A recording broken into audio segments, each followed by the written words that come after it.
Live from the Big Beefy Man Cave in New Bedford, Massachusetts. This is the YouTube channel vlog show in which video games, flash game show gameplays, along with sports and wrestling news are the norm. This is the YouTube channel vlog show of positivity, good times, and fun.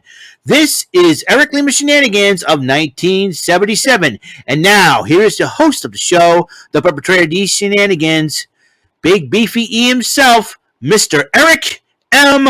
Lima. Thank you very much, Mr. Wonderful Announcer, sir. Well, hello there, everybody.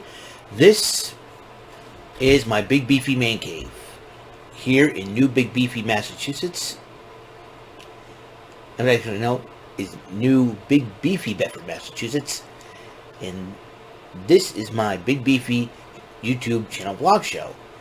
Eric Lima Shenanigans, 1977. I am your host, perpetrator of these shenanigans, Mr. Big Beefy E himself, Eric M. Lima. How's everyone doing?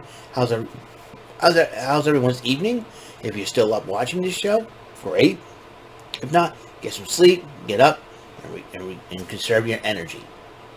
And but we're going to talk about AEW Dynamite anniversary, the third anniversary show tonight. And we're going to do it right now, so that way we can get going. MJF kicked off Dynamite. Didn't say a word. He had a matchup against Yuta. Yuta and MJF went one-on-one.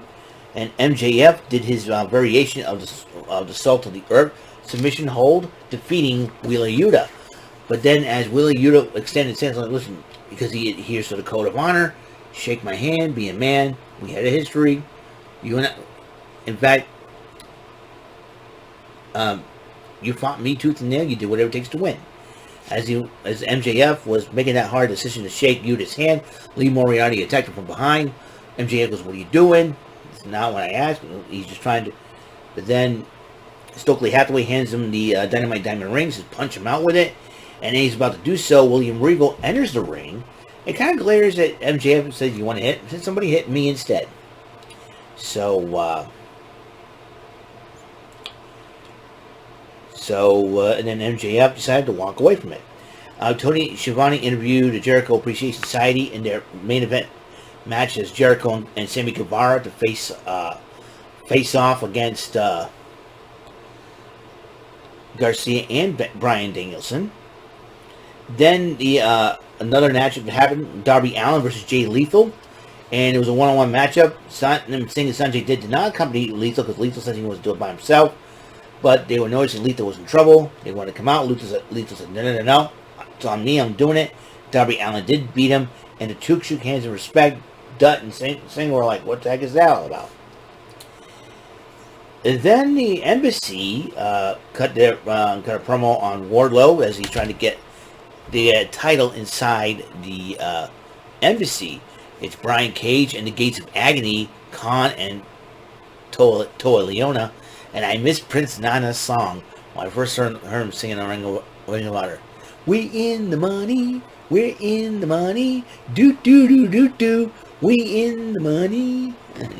I was like, I missed that song by Prince Nana. He was really funny in that.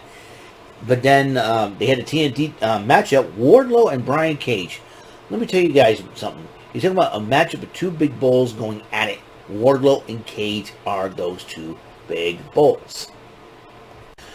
Yeah, so these two guys totally went at it. I mean, it was a fight. It was a total fight, and this matchup could have gone either way. Brian Cage was ready to finish off Wardlow, but he wasted too much time, and that cost him in the end. As Wardlow gave him the Powerbomb Symphony, he won the match to retain the title. But then the Gates of Agony came out to attack Wardlow. And all three were stomping on him. Prince Nana was like, get on him. Samoa Joe, the Ring of Honor TV champion, came out. Even decides, looks like Wardlow and Samoa Joe formed some kind of alliance. And War Joe, what a name. Those two big boys, you don't want to mess with them in a dark alley, let me tell you. But they were outnumbered. But then FTR decided they tried to go out help their friend Wardlow, and they did. And now, if you think about it, ladies and gentlemen, FTR are the Ring of Honor Tag Team Champions, the AAA Tag Team Champions, and the IWGP Tag Team Champions. FTR is one of the best tag teams in today's tag team wrestling history. If talking about of today, FTR are your guys, and so they they showed respect to Samoa Joe, and it was a lot of fun. Let me tell you. So there's that. And Britt Baker made an announcement that Saraya said the doctors said that she's not medically cleared to wrestle. Where did she get that information? I have no idea. And that led into the women's trios matchup, the AEW Interim Women's Champion, my favorite lady, one of my favorite ladies from AEW, Toni Storm. My other favorite lady is Hikaru Shida. And we'll teams up with Athena and Willow Nightingale against Penelope Ford, Serena Deeb, and Jamie Hayter. You got Britt Baker and Rebel in the corner of Ford, Deeb, and Hayter, while Saraya was in the corner of Storm, Athena, and Nightingale.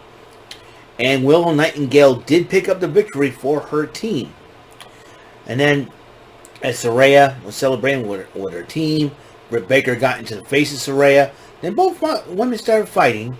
And then all the 8 women started scrapping. And then Saraya was in the ring with Rebel. Rebel's begging. Saraya knocks Rebel out. And then Tony Schiavone interviewed Rush, Jose, and Private Party.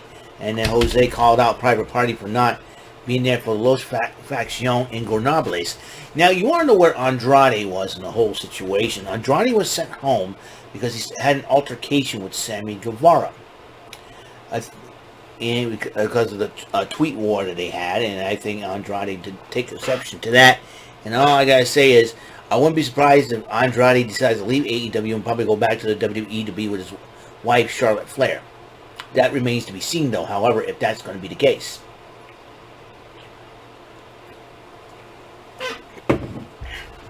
So there's that. Let's see. It's National Scissoring Day with the Acclaimed. Scissor me, daddy ass. Oh man, that was funny. That's like one of the funniest, but it was the most beautiful segment ever in Washington. This happened in Washington D.C., mind you. So, I mean, the Acclaimed's a very entertaining tag team. I'm glad they're the tag team champions, and they're going to be an entertaining tag team with Billy Gunn helping them out. I'm not surprised. And then Swerve Strickland interrupts the whole thing when the 3 of them were about to do the scissor handshake, and all of a sudden, this is the most ridiculous thing I ever seen. Oh, God. And then, to make matters worse, here comes Smart Mark Sterling, who said that I was right all along that Swerve's a jerk, he don't care about anybody. Acclaim, and he's trying to get Acclaim to join forces with him. Yeah, they don't like you either. They don't like either Swerve or you, Mark Sterling. Smart Mark Sterling. So they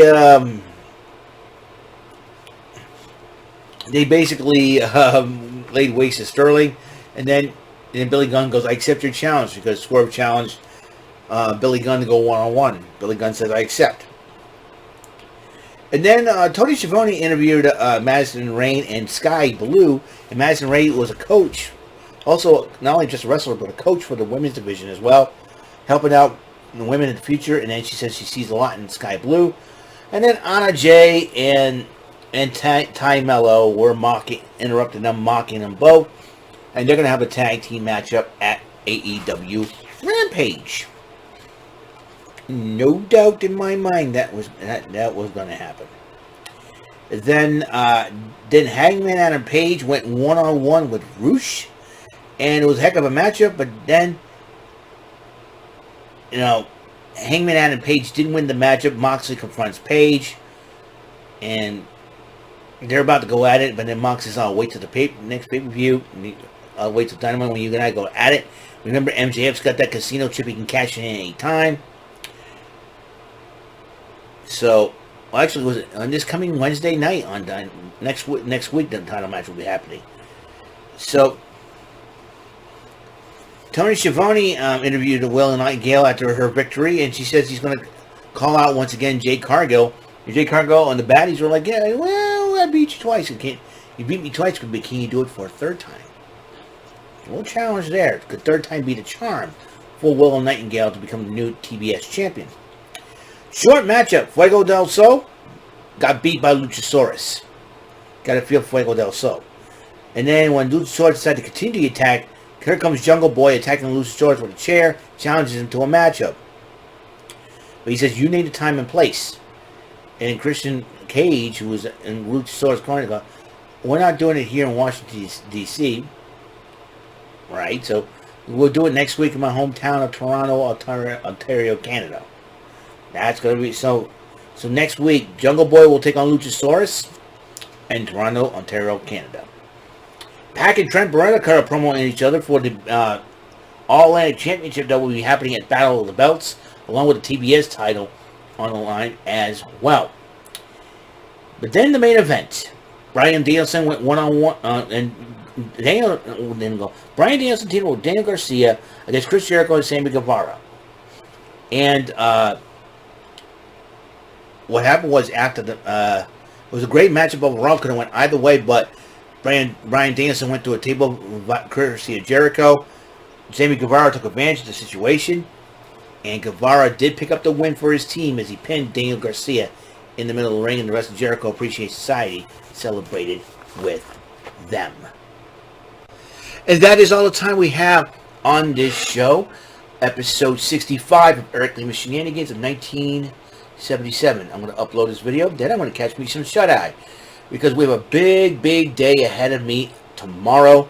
Tomorrow night, we got Rant and Rave join us on Brandon Martin's YouTube channel at 8 o'clock every Thursday night. But this is a very special. This is Rantiversary, third anniversary of Rant and Rave. And not only that, we have a very special guest that we'll be interviewing. I don't know who it is. It's a surprise. I'll be honest with you. Not even Brendan and Jordan would tell me who it is. That's okay. I'm not mad at them, but they're going to keep it a surprise, and I don't blame them. And I don't know who it is either, so it's going to be a lot of fun to see who it is and what my reaction is going to be. And I just hope you guys just tune in to find out. I can't give you any guesses or any hints or clues. They have not given me either one. They're afraid I'll probably blab it out, but I'm going to advertise it that tomorrow night will be Rantiversary 3. Tune in. Excuse me, and we will see who I will see who that individual is myself. So I'm really excited. We're going to interview on. Excuse me.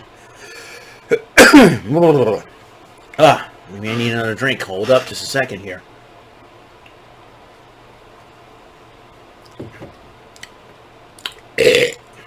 Excuse me. Anyways, all I know is it's a household name in wrestling. That's all I know. Don't know who it is. It could be anybody. All I know is I'm going to have the honor of being one of the people to interview this person. Could be a male, could be a female. Who knows? Be a lot of fun. But look forward to it. All right. So look forward. Rantiversary 3. But however, for right now, this is it for episode 65 of Eric Lima Shenanigans 1977. Tomorrow, Press Your Luck. Banks on Tamarkin Thursdays. Some we're calling it Bot Thursdays. Banks on Tamarkin. Bot Thursdays. So this I'm really looking forward to battling those whammies once again. So it'll be a lot of fun. So that's it. So until the next episode comes around, Mr. Announcer, please, sir, take us home. That is all for today's episode. This is Mr. Lima speaking for Eric Lima Shenanigans of 1977. A big beefy E, tour for Bob Saget production, and in association with a sweet bumbling Bofa Raver Telepictures and Distribution. See you next episode, and have a very blessed day.